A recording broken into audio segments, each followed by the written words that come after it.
আনসারুল্লাহ রবিন ভাই দুইটি কথা বলে আমাদেরকে দিক নির্দেশনা দেখাবে। তাকে দুইটি কথা বলার জন্য বিশেষভাবে অনুরোধ করছি। আসসালামু আলাইকুম। আমি মিয়াউল আকন্দ রবিন, আমার বাসা হচ্ছে নেত্রকোনা।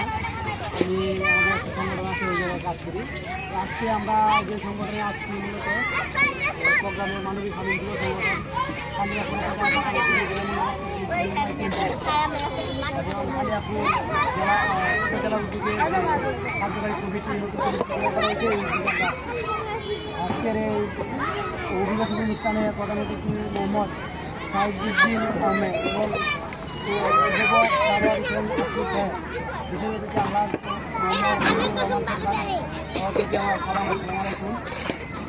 আজকে মানবিক মানবীয় সংগঠন অনেকদিন যাবৎ কাজ করছে, হয়তো খালি এখন নতুন কমিটি দেওয়া হচ্ছে।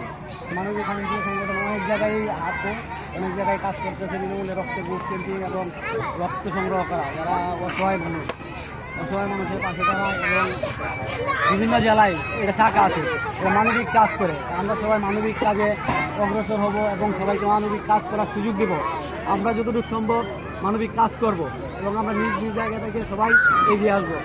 আমাদের কর্মকাণ্ড যুব রক্তদান ফাউন্ডেশনের পক্ষ থেকে নতুন কমিটি, কালিয়াপুর সরকার নতুন কমিটি, সবাইকে আন্তরিক শুভেচ্ছা ও অভিনন্দন। এখানে আমার বক্তব্য শেষ করছি। আসসালামু আলাইকুম।